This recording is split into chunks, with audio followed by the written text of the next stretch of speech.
Try to help them to seek help, like find out how they can seek help, guide them, and just be there to listen sometimes.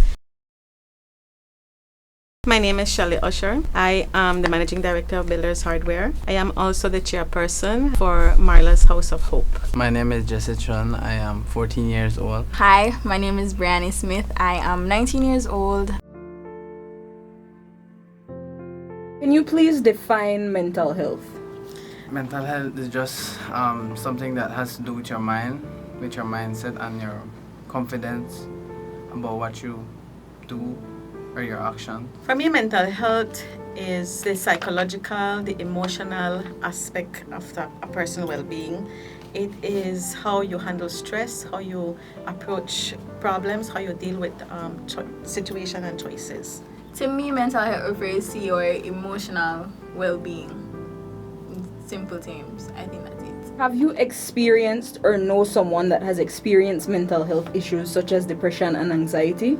I haven't experienced it as yet, and I have heard about a few of my friends or peers that have experienced it, but it's nothing that I really get into or that I really know about.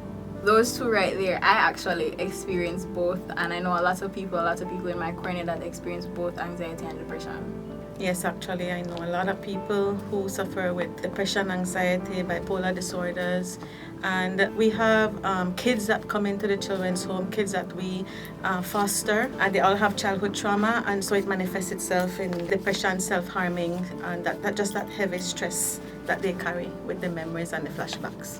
How do you speak to or help someone with a mental health problem like depression and anxiety? You just have to look on the positive side. You can't let that bring you down.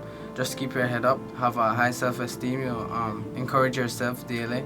With empathy, you show concern for the person and really mean it, because people know when you're just interfering and when you're really concerned. So you show real genuine concern for the person and try to help them to seek help, like find out how they can seek help, guide them, and just be there to listen sometimes. I usually reach out to people that are closest to me, and I usually relay my feelings to them, tell them how I'm feeling, why I'm feeling this way, and ask them for any encouragement or any tips that they might have. Do you think that society has a stigma on mental health issues? I believe that society, there is a stigma there, and the people who suffer in mental health issues will tell you that there is a stigma there. We once hired somebody that has mental health issues, and he was seeking help. He was on medication, and even on his good days, he would be harassed. And stressed out. He would get stressed out over things, and so he got to a point where nobody wants to deal with him. They don't want to deal with him. They would complain about it, and I am like, we need to have patience with these people. Society definitely has a stigma around mental health issues. I feel like society always looks down or frowns upon people that deal with depression and anxiety and other mental health issues, because they're like, oh, maybe they're just looking for attention, or oh, they just want to feel accepted in society, when it's way beyond that, and sometimes they're the ones that actually cause us to have things like anxiety and depression.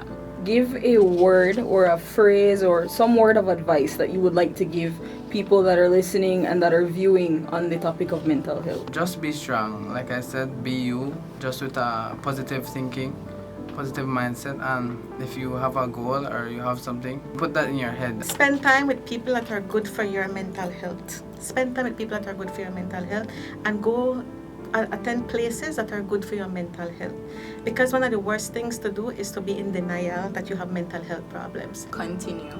I think I fell in love with the word and the symbolisms behind continuing, and I think one of the symbols that are out there referring to mental health issues is the semicolon for people that specifically struggle with suicide and issues surrounding that. I think just the word continue, just don't stop.